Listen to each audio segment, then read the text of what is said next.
Hey, dude. I always love your little surprise little shenanigans with the screen. Always, always very cool, very fun.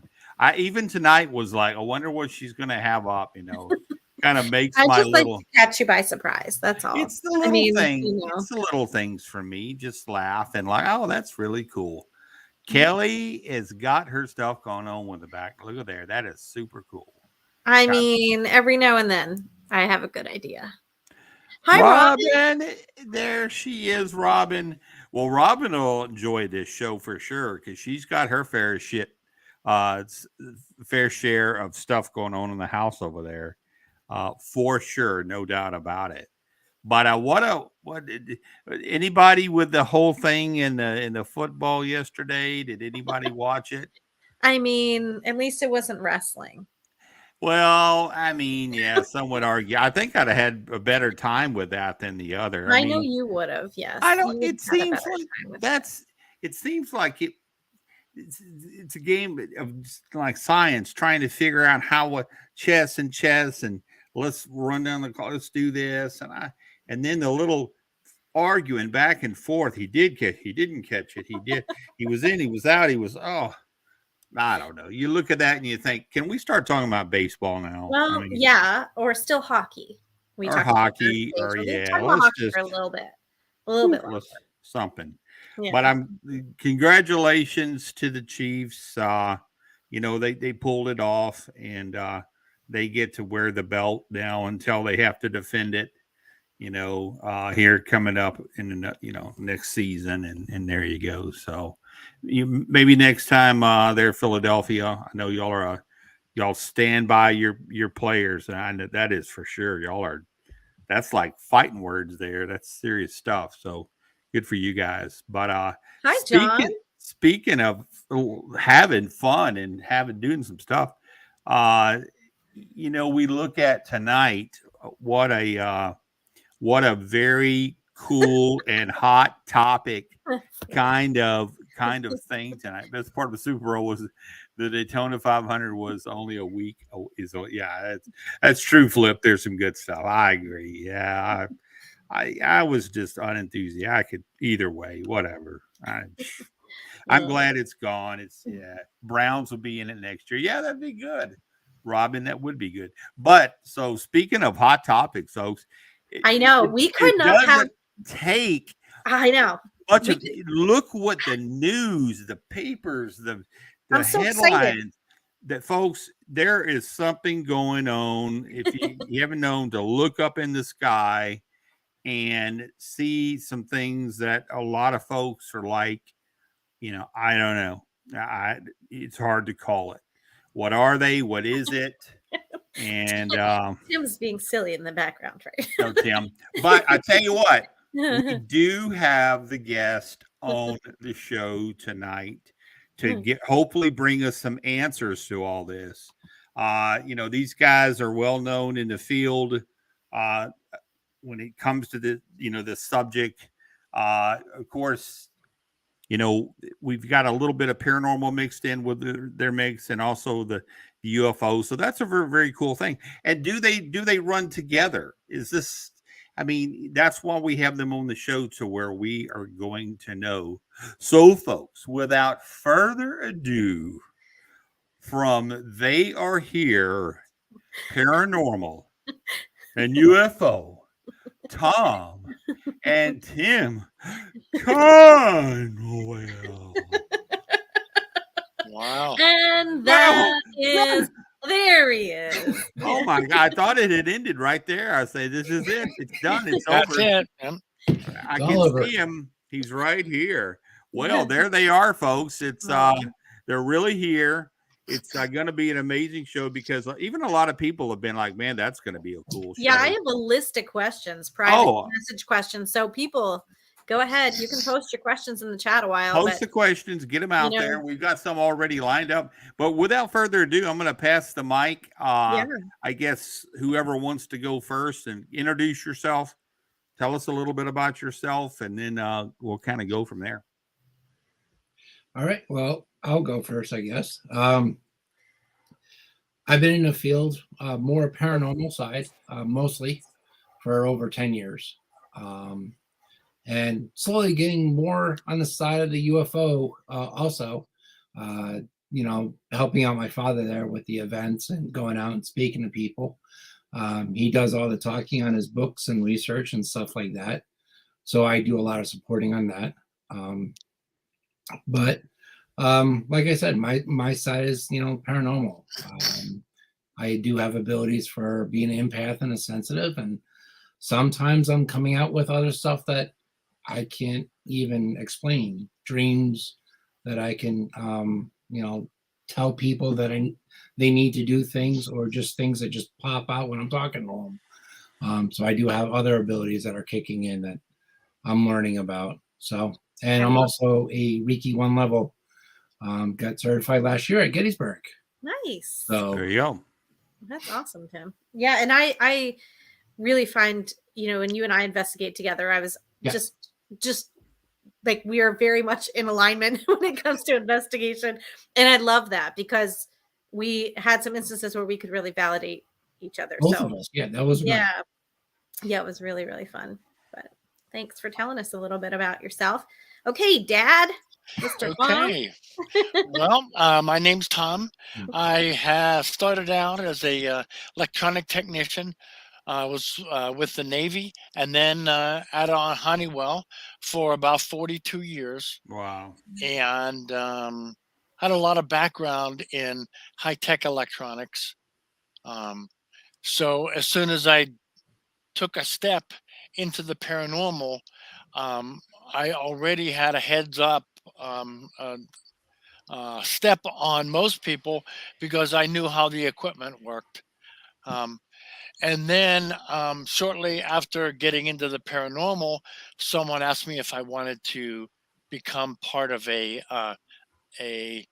ufology study, and I jumped into that with both feet. I've always had interest in UFOs, and so I started doing that, and I wrote a series of blogs, approximately 36, I think, 36 blogs, and some were pretty lengthy.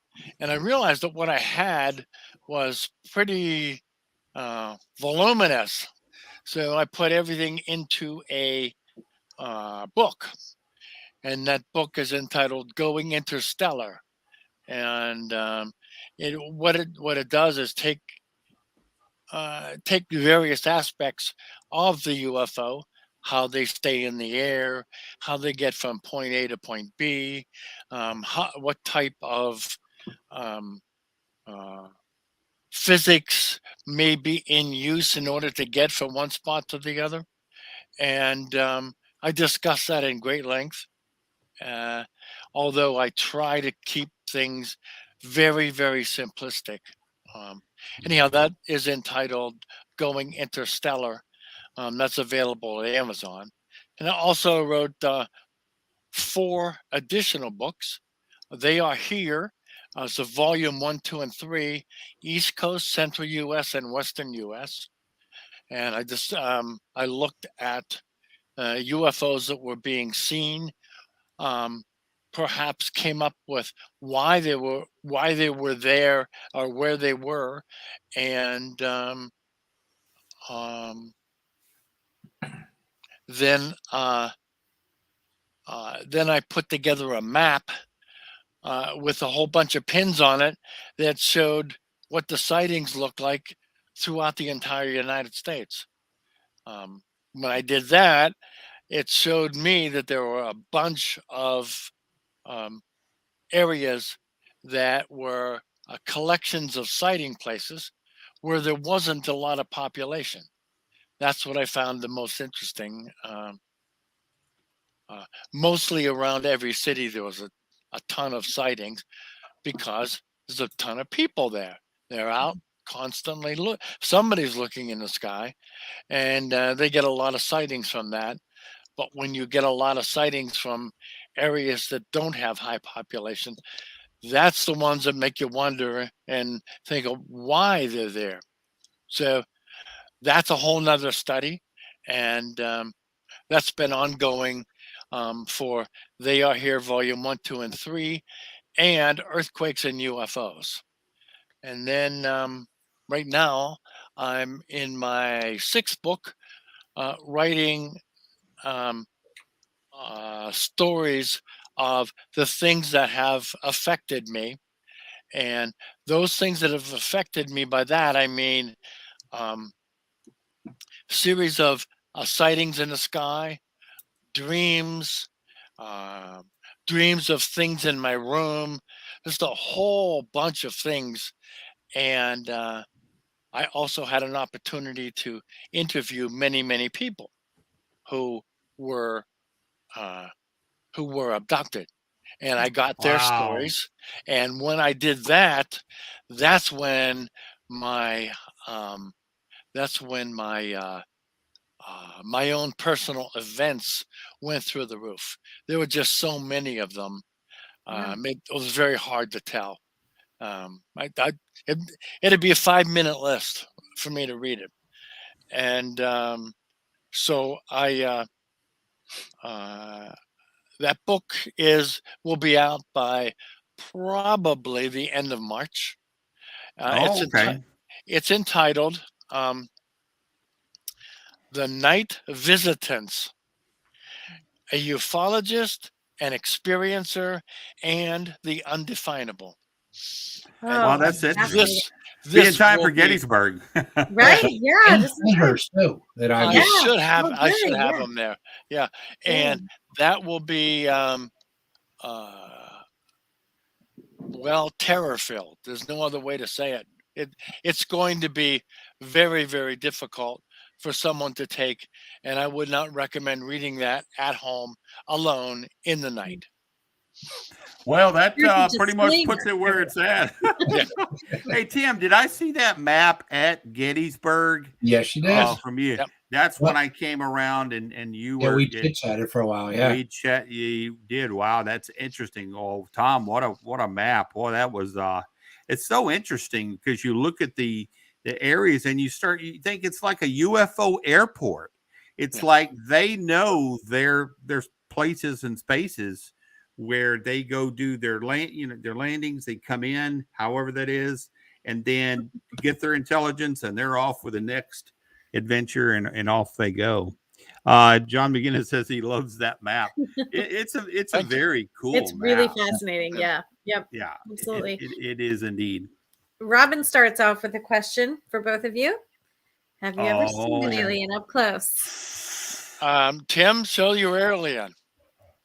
Well, besides this little guy, no, he's kind of a youngster. He's got Yeah, some he's a maturing to little- do. little baby. A little Baba. Yeah. Yeah.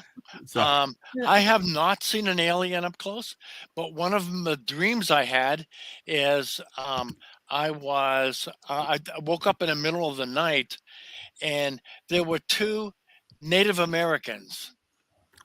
I mean, literally, 2 guys dressed exactly like a Native American you'd expect one to be, um, from the U.S. plains, and they walked up to um, my bed, and each of them had something in their hand, and they reached out and they touched me in the chest, and I felt this jolt of electricity, and my body was levitating, and then I woke up. Wow. I don't know. No, did I see what they wanted me to see? Perhaps. Was it just a nice dream? Perhaps. I don't know, but it was one of the many, many weird things that happened to me along the way. Wow. that is interesting. Wow. There's a lot of talk out there when it comes to Native Americans, spacecrafts, UFOs, portals, Bigfoot, that whole circle of even the Alaska Triangle of people that have talked about, so that Indians connected here to the earth, the Bigfoots are the protectors of it. Then the Native Americans basically in some way communicate with aliens, and then almost let them come and go in those areas, and then off they go. Yep. It's really and super. And then the portals, is that secret doorway where they have that they come and go through, to where it's very special. And I mean, in so much of it, we don't really have those answers.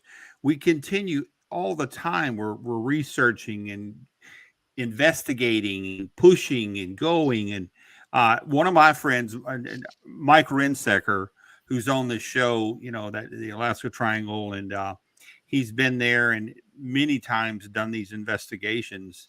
And he says, boy, there's just some really interesting stuff that goes on there. That just Have you found any of that correlation in your research for your book, Tom? Like any correlation between sightings and other sorts of experiences in the area? I see a lot of places that are definite hotspots, Mm. such as northwestern Arkansas. wow. Why northwestern Arkansas? Yeah.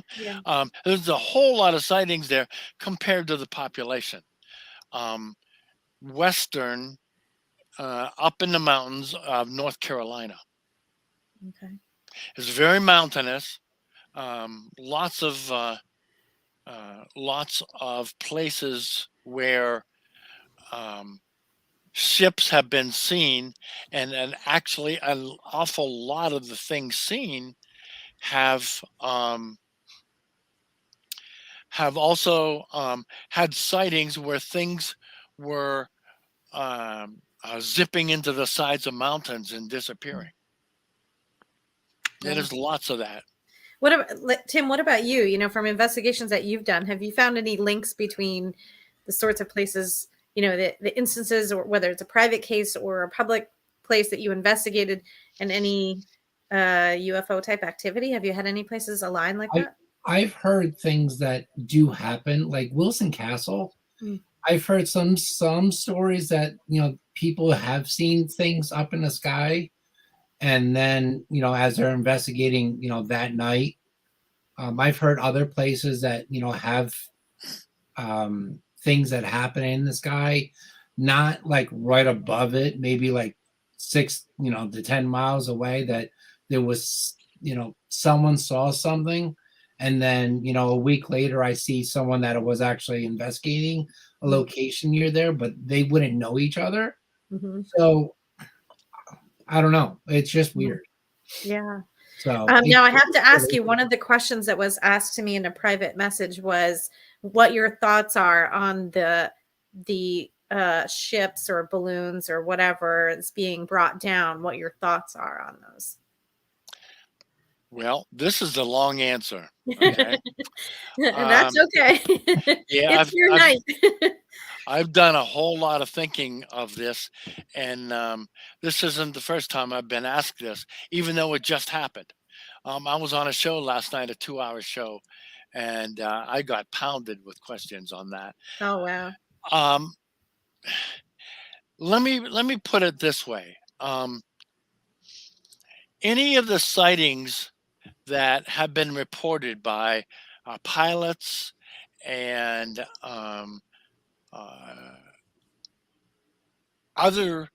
other people from the ground looking up, is that these craft are capable of going from a dead stop almost to 20,000 plus miles per hour within a second. Now, how can a ship just sitting there in the sky, if it's hovering, all right, and it's approached by a jet, and the jet turns on his radar and paints the thing, and the radar is a targeting radar. This ship would know instantly that it's being looked at. Why wouldn't it take off? Straight up, straight down, left, right, or just go straight ahead at 20,000 miles per hour, and this would be over. Or even So, disappear, then move. yeah. Right. Yes, or they could disappear, just right in front of the guy's eyes, just disappear. So, what are they shooting down then? Are they shooting down alien craft? I seriously doubt it. Um, they're probably shooting down something that is perhaps a balloon-like device. Could be even mechanical device from a different country, um, or perhaps even the aliens are giving up some of their equipment Mm. so that we can shoot it down. And when we do shoot it down, then we'll have a surge in tech knowledge, and maybe they're trying to get us caught up. But they wouldn't do this unless they wanted to. There's a reason why. Yeah, and more than one person asked me to inquire about that. And the other question, another question I got was, just today, apparently, there were many, many, many sightings globally, as of today, starting in Europe and now over here. So I don't know if the two of you knew about that, but do you have any rationale or reasoning why you think that may be? That's every day. There you go. Every You day. asked the question. There's sightings. There's that many.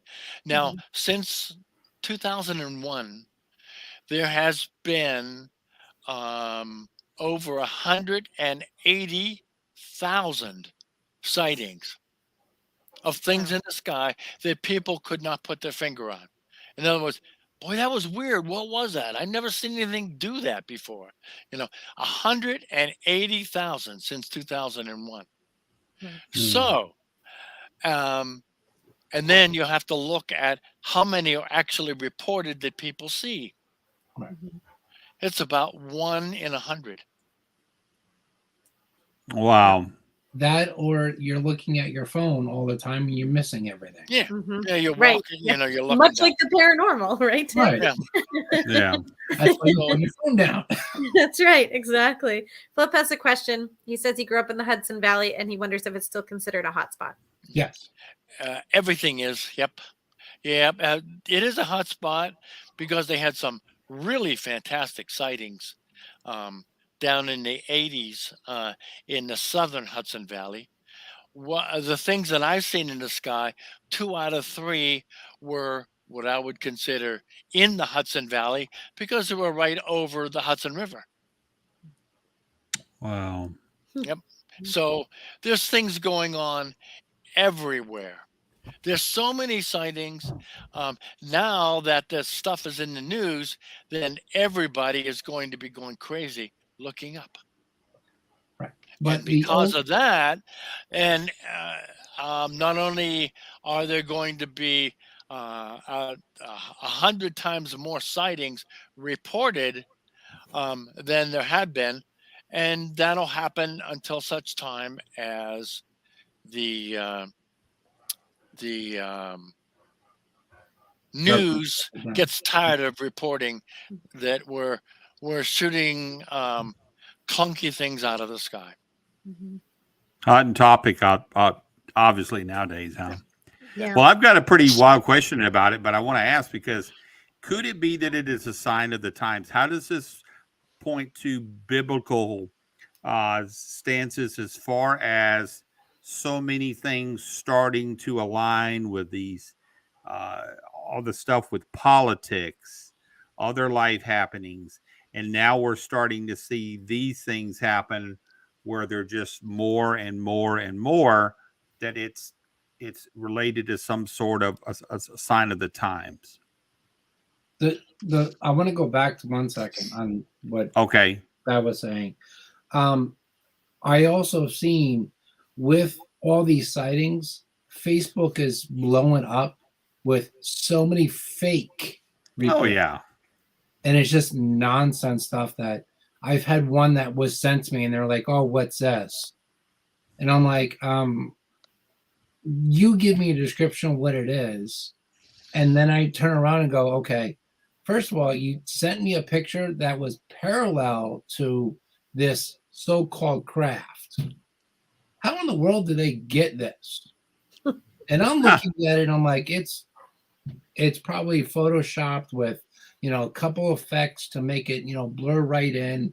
And I'm like, how are people believing this stuff? So that's the other side too, because people are going to blow that up in so many different aspects, from the crash, which I've seen once, and um, a ship that's in the air that's perfectly parallel. So that's the other issue that people can't believe. On top of that, which you'll believe, trust me, because watch the comments, you'll just see it for an hour. Hey Tim, I got a better. Have you ever heard of Ben Hansen? Yes. Yeah, with the UFO show that they got going on now, right? I met the guy. I don't know if you know his background, but he was with the I've talked to him a couple times on and off. So yeah. I've known smart people. I've known very intelligent people. And then I've known this guy is like next level super smart. He worked on the show, right? Fact or Faked, right? Mm-hmm. So this guy, here's a guy that can look at evidence and then go in, work in the little Hanson little shop there, and break it down and show you why it's fake. Mm-hmm. First of all, this is mechanically, this is impossible. Okay, let me show you why. And then if you know anything about, this right here, you can't do that. I tell you, I got mad respect for Ben because he's a no nonsense guy. He's got no time for games. He sees these people and it's like, no, dude, that's fake. And I think as technology improves also, we have these new tools and this better, equipment. And as it improves, it is naturally, like Tim, you were saying on Facebook, it's, some of them you have to watch several times to know. Other ones are a little more obvious, like you were mentioning, but some of them you have to watch several times and really debunk what's actually happening and going on. And, are you both seeing a trend? I know you said about a trend in more people seeing things and reporting it or not. But are you seeing any other trends as far as the types of things people are reporting or the experiences they're reporting? Are there any things that are seeming to like kind of change with the times as far as that goes? Maybe change with the times. Yeah. I have, there's, if you were to look in the National UFO Reporting Center, it's listed by state. Just start drilling down and open up a state and start reading.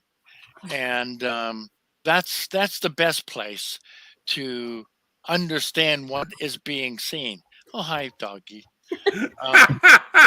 We have a sighting. We have a sighting. Yeah. We have a sighting. There's about 50 different things that are being reported in the sky. 50. Wow.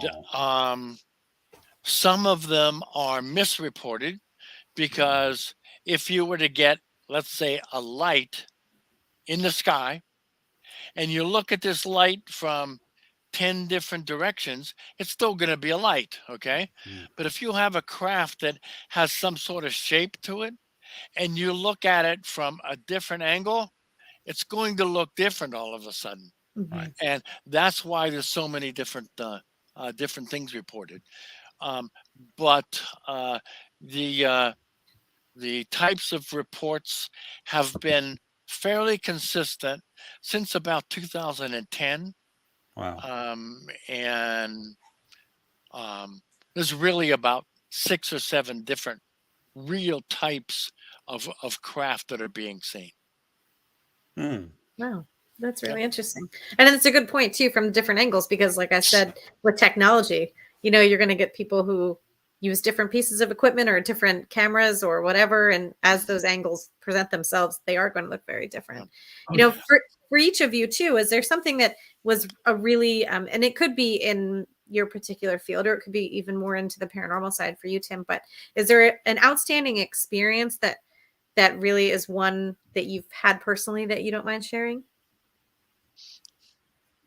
I still get the one that the main one that I've seen so far, the one I'm still questioning, that flew over a main highway, and I'm going 60 miles an hour, and something telling me you're fine, just keep watching. And I have a car on my right and car on my left, and I'm going, if I move right or left, I'm going to hit something. But something said, you're fine, just keep driving and keep watching. Okay, so I locked my arms to the steering wheel, making sure I'm on a straight, narrow path. And I'm watching this thing going from the left and all the way across to the right. And next thing it got to the right, it turned just ever so lightly, like a 45-degree angle or so, could be 30, I don't know. And it blended right into the sky. Oh. But I'm still watching this thing, and I'm seeing clouds in the sky now. But I know where it went. But how in the world did the thing just go across the screen or the sky and just completely disappear? How long ago was that, Tim? Hmm? How long ago was that experience that you had? I don't know, 6 years, I think. Oh, okay. Maybe. And it was nearby where you are in New York? Yeah, Oh, okay. it's probably about what, 20 minutes away, give or take. Wow. And How then 2 weeks intimidating. later, a coworker said she saw exact same thing because I posted up on my Facebook. She's like, a friend of mine went, came to me and described everything where I saw. And she went right to my Facebook and she's like, exact same thing like, Tim saw. Wow. Wow, that's amazing. But you kept driving. Yeah. He just said, you're fine, just keep driving. Yeah. Okay. And how long in totality was that experience? Like how long of time? Well, 60 miles an hour driving, less than 2 minutes. Okay. And, I called my father up and explained everything what was going on. This is what I saw. This is what's going on. I went through the 5-6 criterias that I go through. Just, if it's a UFO or just a normal plane or something like that, or a helicopter, didn't have any of those aspects. And he's like, well, when you get to the office, draw it for me. Drew it, sent it to me, goes, you saw a teardrop shape. Okay. Next. Next. Oh, wow. Oh. That's amazing. How about you, Tom? Was yours in the same area as what Tim's was? It was within about 4 minutes of the house. Oh, It was an early morning, probably about 5 a.m. Now, I'm not usually up, but I was assisting the guys at work, and I had to go in early to help them out. And I had just crossed the Hudson River, and I saw this bright red light. It was just a light that I could tell. And I didn't remember any towers being in that area. When there's high tension wires that cross the Hudson River on each side of the towers, there's a bright red light, so a plane won't smack into it. But I was just seeing the light. I didn't see the tower, so I'm driving towards it again about 60, and I'm just ready to turn left and go down on the 787, which is the interstate there. And just when I got up towards it, this thing came towards my car. And by towards my car, let me suggest something in the range of several hundred miles an hour. It just zipped right at the car and took off just before it struck the windshield and went off and up to the right. oh my gosh. And you kept driving. You guys are diehards when it comes to this. I mean, you're driving it, and it just happens, and you go, what was that? Wow. I mean, Did any? I'll get a 4-car pile up and I'm dead. So, Yeah, that would be a little much to tell the trooper. I saw a UFO. And exactly. he's okay. You know who's getting a ticket. So, anyway, well, that's always something when we're the most vulnerable. You know, we're there, we're driving, we're doing something, and then we see it like a a Sasquatch crossing the road, and then we're driving. Well, we really can't stop and take a picture, but then there he goes. Right. And then you see something in the night sky that's zooming across, and you're like, I saw it.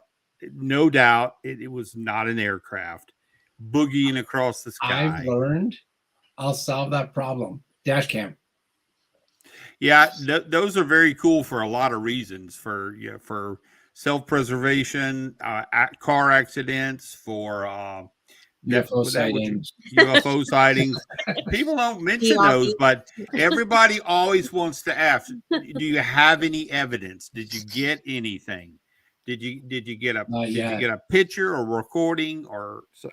And you're like, no, I didn't. So, boy, when you do, it makes non-believers into believers. They're like, okay, wow, cool, you got something. They're probably looking at me going, so this nitwad is trying to record me. Yeah, it's not going to happen. And just keep driving. All right, fine. Yeah, it's hard to call up an alien and say, yeah, can we get you on the show next Monday? And they were like, I'm very, very busy. I'll call you back. So Tim, that actually, your silly noises for once, Keith, actually led me to a question. First time ever, everyone, that Keith's silly noises have led me to a legitimate question. Okay, folks, we got one. That was it. Robin, remember that. Robin, you heard it. It goes all over now. Yeah, Robin this is the only time this is going to happen, by the way. But once in a millennium.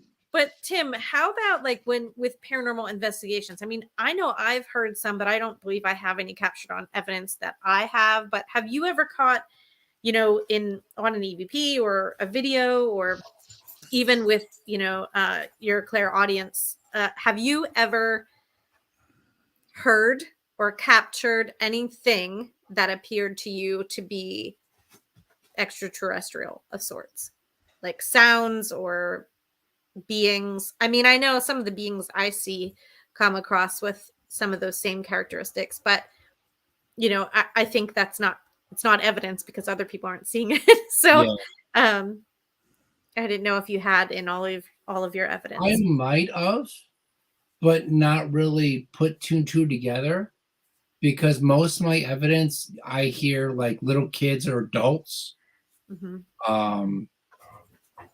Sounds, the normal investigation stuff, but nothing like alien stuff. But again, I don't know what alien sounds, really are. So they might be reflecting on what humans, hear. Well, right. And I was going to say, when we were at Wilson Castle, Tim, remember we were up in the room with it was like the solarium type room in the top. It was like that circular room at the top of the column. In the beginning? Yeah. Yeah. And I think we caught something on audio there too. It was very like a technological sound. There was no reason, but I don't have that audio. But I was just thinking of that as Keith's making silly noises. But I have heard things like that with Ron and Lourdes, who use different ITC devices. Some different things come through, and it's pretty interesting as far as the sounds and tones and pitches and things like that. And Tom, anyone that you've interviewed as far as being, having personal experiences or being abducted or things like that, do they recall any sounds or experiences that are really, prolific as far as things that stick with them and from their experiences? Yeah, lots. Lots of people can recall their abduction from beginning to end. They can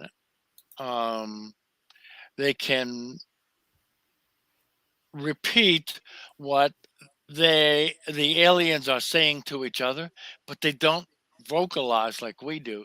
They think it. And a lot of the people that are taken are also highly psychic. So they are picking up on what the aliens are saying to each other and Mhm. ultimately to them. And yeah, they've come up with a whole lot of varying statements to me. Uh, what is interesting, you can pretty much tell when it's made up by yourself, um, and not a real memory, that we have a tendency to talk in a lot of words. When the aliens talk, they talk very efficiently. Mhm. They'll say one or two words, and the words are picked up so, um, they're vocalized so specifically that you know exactly what they're saying in one or two words. They don't need to go through that nonsense that I just did to, try to find the right words and discuss and whatever. They don't do that. Wow. Very Um, succinct. Wow. Yeah, I did get a question message to me also. Your opinions on um w- whom, if anyone, you think visits us and our planet and our humanity currently? Do you believe they're among us Oh currently? yeah. oh, okay. Yeah, I believe that there's probably up to 100 different civilizations represented Wow. on the earth right now, today. Some of them are more prominent in that there's large groups of them. Others are less prominent in that there's several of them. But they blend in and act and look human, and we can't tell. Think of the moving, was it Sightings? Or the one that I can't think Emilio Estevez was in. Was it the 80s? The kid turns around, his knees buckled the other direction and he ran away. You Yeah. know, they hide themselves, which could be going on. We just don't know. Mhm. Yeah. Wow. And another question I received was, what do you think as far as their um, input into our government and society, those who influence society, I should say. Oh, they're probably all in it. Yeah. I hope they aren't, but I wouldn't be surprised if they were. Um, there's no better way to influence how we are going to react, than to be in a position of authority when the moment comes, that it all goes down. Right. And Yeah, that's a good point. this Mhm. goes to the question too, what you said in the beginning was about the religion side. If they do come up and show up, all hell's going to break loose because they're going to take their books and just throw it somewhere else because they're going to go, I believe this for like 50 years. They're standing right there. Now what? You Mhm. know, how are they going to act? How are they going to, respond? Do you think that we'll still be able to? I know, like, more and more classified type documents are being released. Do you think that that'll increase for us as far as Yeah. our society and humanity right now, or do you think they're going to put a cap on that? They aren't ready to tell us, Mhm. and all that we're going to get from them is A lot of black tidbits. print. Yeah, Mhm. nonsense. Couple of words here and there that gives you hope that something else is forthcoming, and nothing ever does. Mhm. Now, I Wow. do know some people that are in the chat this evening who believe they've had experiences of these sorts. Are there not just resources, of course, to contact the two of you, which we'll go over here in a little bit, but are there maybe some different Facebook groups or some websites that they can visit to kind of compare or share their experiences with others who may have had those things happen? Okay. Well, um, we personally should not be handling, um, um, That kind of stuff. yeah, we just shouldn't be doing that. It should be in the hands of a psychologist, because these events that are that they are experiencing are so intense Mhm. that we shouldn't be um, in the middle waiting for a blow up because Wow. we aren't there to handle it. Sure. And Our minds can't wrap around it. Hmm. yeah, yeah, it's very very difficult. Um, So if I you're someone in the chat who've had experiences or you feel you've had experiences, that's their recommendation to make yeah sure to contact a psychologist as step one first. yeah. But then you have the other problem of the psychologist not believing in what it is they're going to be telling them. Right. Mhm. Right. So I would go through a major organization such as MUFON and ask them, tell them that you need to talk to someone. And perhaps they will give you someone who has also experienced something. Mhm. If you get lucky enough and you're able to afford it, you can go to a MUFON conference. A lot of times they have just meetings um, with other experiencers, and you can get your comments out there, and you don't feel like you've been abandoned. You know, Mhm. Yeah, Wow. because I'm sure it's a very isolating experience. So, it's awful. you It really yeah, is awful. yeah. I mean, Mm. I've talked to people just in conferences or the Mhm. events I go to, and I'm just going, okay, okay. Have you talked to anybody? No, I'm afraid. There you go. You're Right. afraid. Yeah. Well, then why you come talking to me? Yeah. You know, Because if you're you can sit listening. here and do this, talk to a counselor. You know, Yeah. if you can't do that, then here's move on. You know, Yeah, Mhm. and I'm here to tell you that if you hear too many of those stories, you're going to start having nightmares yourself. Mhm. That's an absolute guarantee. I've had a couple that open my eyes out and going, what? Okay. Like, Yeah. man, Wow. like I can't figure myself out. He's probably had a lot more than I have, but after a day or two, I'm done. He's probably had it Wow. for like a week or two. Yeah. Yeah. So if you have, and I guess I should kind of put this on both sides of things. But if you have a suggestion for people who are interested in either the paranormal side or the extraterrestrial side, and they want to maybe get into research or investigations or things like that, aside from reading your books, Tom, do you have a suggestion for people who are just kind of getting into these interests and getting started? Um, well, read all of the books out there that claim to be research, because that's the best way to get a whole handle, a picture of the large subject matter.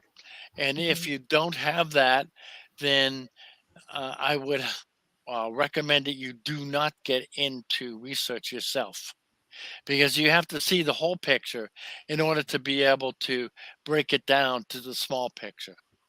If you Mhm. don't have the whole picture, you're wasting your time. Wow. You're gonna put yourself at a loss, and you won't even know where to start because, I mean, UFOs have not landed yet. All we have is sightings. Mm. Your mind is going to blow on going, where do I need to start? Yeah. The paranormal side, I mean, there's plenty of us. There's a lot of, I'll call it now, BSers. Yeah. I've Absolutely. called many people out. But that they think they're experts, and there's no expert. But Thank you, Tim, for saying that. Thank you. no problem. Um, but we can all learn from each other. So it's just asking the right question, because you phrase it one way and go to someone else and phrase it another way, you're not going to get the same answer. So same thing with the UFO side. It's just you got to be particular, because Mhm. the world is this, Well, your question is so abroad that you don't even know where to start. Yeah, for sure. Wow. And Fred's in the chat now. Hi, Fred. Speaking of Fred Richards. UFO knowledge right there. Good to see your name pop in there, Fred. That's great. So if people would like to follow you guys and find out like about your next book release, Tom, or where you're going to be at next. And I know, Tim, you're stuck with me this season. I think there's a couple events we're going to go. Unfortunately, yeah. I can't run away from you. Oh man. And we mean follow you as far as in the UFO and paranormal. They're not going to follow you to, Yeah. okay. Yeah. Okay. Yeah. So how can they do that? What's the best social media for them to find you both on? For me, it's Facebook. Okay. I've tried the other media. Nothing really pleases me. Facebook gives me a whole lot of words. I can post anything I want, and there's no restrictions whatsoever. And I am posting almost on a daily basis something. I'm posting about what's coming up for me, when my next book is. Nice. I'll probably post things along the lines of snippets from the book, and just try to garner interest. And I'm always available if people are willing to ask me questions. Awesome. I answer everybody's question. I would like to have the option of asking anybody that I come across a question. So I try to do the same thing with everyone. I'll talk to them if they want to ask me a polite question. I won't talk with them if they want to argue. So there you go. So if you agree. message Tom, he set the boundary, right? Yeah. Thank you. I agree. Well. How about you, Tim? Is it Facebook too? Facebook is mostly. I do Instagram. I've been going out. I need to get out a lot more, but I do some photography stuff. So a lot of my stuff is on there. And with, just postings of what he's doing and what I'm doing. So it's just, keeping the advertisement for both of us up. Yeah. But that's one. But also I have this year I have 4 events I'll be at. Penhurst Asylum, Gettysburg, Battlefield Bash. Then it'll be, Sleepy Hollow in Tarrytown, New York, and then New Jersey Para-Unity in November. Awesome. So you can find Tim at all those events, and he'll have copies of your books as well, Tom, when he's there. The map. And the map. We can sit, discuss for as long as you want, and I won't kick you out because I'm there all weekend. So make sure you bring drinks. That's all I ask. That's right. Yeah. That's right. Oh, well, thank you guys both for coming on tonight. You were just fascinating, and I've enjoyed it. And thank you for answering all the questions that we received both in the chat and through private message. And do you both have a minute or two to wait backstage until we wrap up? Absolutely. Okay. Thank you so much. Oh, they're so interesting. Well, there you go, folks. Again, you can reach out to them too if there's other, off the beaten path questions you want to get with them on. But an interesting subject. You could actually go on a very long time about things, but we've got so much time in an evening. But I will tell you that we have the guests we do on these shows because we want to bring some of the very best guests to you, so you get some time to get to hear from paranormal to UFO to Sasquatch to, if you got a topic out there that you're like, I'd really like to, me and Kelly are very approachable. Just give us a little message and say, man, I would really, okay. That gives us the time. We need to ring those people up, see what we need to do to make that happen. But we hope that we're bringing you the most fun, coolest people out there in these fields. And keeping you, entertained and having fun, and then getting to learn some stuff along the way as well. So, and guess what, buddy? What? I didn't tell you this. Oh. But our next show is going to dive into a different area of the paranormal. Okay. So we're expanding the. So, folks, right this little adventure we call Talking Tech Paranormal has really taken off. I mean, I'm thinking probably a deep dive down the rabbit we'll probably hole. be on the red carpet sometime either this year or next year. So, hey, it's Keith and Kelly. Even when you say the names, it's like it's Keith and Kelly. So it's gonna be another interesting show in 2 weeks though. So make sure you. I have a ball. I just love the backdrops. Like, how cool is that? Yeah. That's all I have to do to impress him. Everyone, just change the. It's the little things. It's the little things. You're welcome. So, folks, we hope you enjoyed the show. Put it out there. Also, it'll be you can watch it. Put it out to your friends if they missed it tonight. It's going to be available. Yep. They can click on and see it. Not a problem. And be kind to people these days. You never know what the next person's going through. So try to be kind. Just my closing words for the evening. Be kind to people. Lord knows we need it, right? That's right. Yeah, for sure. So and we will see you guys back here in 2 weeks for our next show, right? Good night, everybody. 2 weeks. See ya.